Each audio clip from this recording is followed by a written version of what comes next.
يعني كان النبي صلى الله عليه وسلم شهر كامل لا يستطيعون أن يأكلوا إلا ما يشبه كسرة الخبز في اليوم، هو وسيدنا بلال بن رباح. وعن أنس قال: جاء جبريل عليه السلام ذات يوم إلى رسول الله صلى الله عليه وسلم وهو جالس حزين قد خضب بالدماء، يعني سيدنا جبريل جاء وهو وجهه مغطى بالدماء، النبي صلى الله عليه وسلم قد ضربه بعض أهل مكة، فقال: ما لك؟ قال: فعل بي هؤلاء وفعلوا، أي ضربوني يعني. قال: أتحب أن أريك آية؟ قال: نعم أرني.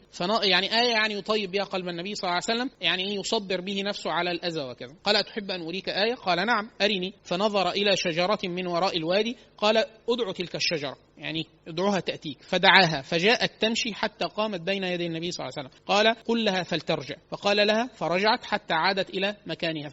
فقال رسول الله صلى الله عليه وسلم: حسبي، أي يعني رضيت. قال النبي صلى الله عليه وسلم وهو في المدينة، مما يرويه عنه أنس الصحابي، قال رسول الله صلى الله عليه وسلم: لقد أخفت في الله وما يخاف أحد. يعني كان النبي صلى الله عليه وسلم هو يعني المؤمن الوحيد والخائف الوحيد بسبب ما عليه من إيمان. ولقد أوذيت في الله وما يؤذى أحد، ولقد أتت علي 30 من بين يوم وليلة، يعني شهر كامل. وما لي ولبلال طعام يأكله ذو كبد إلا شيء واريه إبط بلال. يعني كان النبي صلى الله عليه وسلم شهر كامل لا يستطيعون أن يأكلوا إلا ما يشبه كسرة الخبز في اليوم، هو وسيدنا بلال بن رباح، مما تعرض له من الأذى والتضييق من أهل مكة لما اشتد عليهم في الدعوة إلى الله عز وجل. وعن ربيعة بن عباد الديالي وكان جاهليا أسلم، فقال: رأيت رسول الله صلى الله عليه وسلم بصر عيني بسوق ذي المجاز يقول: يا أيها الناس. كان النبي صلى الله عليه وسلم يتعرض للناس في أسواق العرب المشهورة زي ذي المزاج وذي المجاز